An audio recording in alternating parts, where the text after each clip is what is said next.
આ બધું મારા પગમાં આવે ને હું પડું ને એ હાટું દાડું મૂકું. જોવો જ ખરા. હે પવન તો જોવો જોરદાર હોય એની માસીને. શું કે લવજીભાઈ, કેમ એકલા હું આવ્યા છે? ભાભી ક્યાં? કઈ નોખા બોખા નથી થઈ ગયા ને? આ જો પવન અત્યારે હારો છે, હવે અડધી રાતે પડી ન જાય સારું. ઓહો આ મનહરભાઈ ને જો કપા બાકી લાગઠ વાવી દીધો. મારી ઘરવાળી તો કઈ ધાબુ ધોવે એમ છે નહીં, પ્લાસ્ટિક ઉપર ગાડલા નાખી દે એટલે મેલા નો થાય. કાંઈ વાંધો નહીં, હવે બાયડી છે શું કરશું, બદલી જ નહીં કઈ. હજી આ છોકરાઓની જ વાત કરતો હતો, મનહરભાઈ જો કેવો કપા લાગઠ વાવેલો એની માસીને પાણીનો બાટલો મચ્છરદાની નીચે જ રહી ગયા રે, કહેતા ભૂલી ગયો.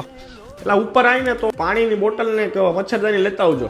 આ ગાડલા 7 વાગ્યામાં મૂકજો ને તો ટાઢા થતા થાય, સમજાણું? અત્યારે આ બધું કરો ને હાવ નકામું છે. બધા ગાડલા અંદર દબાવી દેવા પડે, વાગ્યા મચ્છરા પત્તર ઠોકી નાખ્યા. એક મસરું પત્તર ઠોકી નાખ્યા આખી રાત. આ દિલે મને કીધું કે તૂટેલા તારા પાસેથી કાંઈ વિષ માગી લઈ. મેં કીધું કે જો એ વિષ પૂરી કરી શકતો હોત તો એ પોતે થોડો તૂટત. કે ફૂલદાનીમાં ફૂલ, સાબુદાનીમાં સાબુ, તો મચ્છરદાની માણા હું કામ હુવે? કેમ છે ભાભી? મારા ભાઈ હજી નથી આવ્યા. એની પણ નોકરીએ જજ કરી જો. હું તો કહું એકલા હુવન કરતા એમ વ્યાવો. વાઈફ ને બધા હારે જ છે. ઠીક છે, હવે નો આવે તો બાયણું બંધ કરીને હુઈ જાજો. એની તો હુવે બાર, એને કાંઈ એવું નહીં રાખવાનું. એલા એક મસરું પત્તર ઠોકી નાખો. ગળાઈ તારો બાપ. आज की हमारी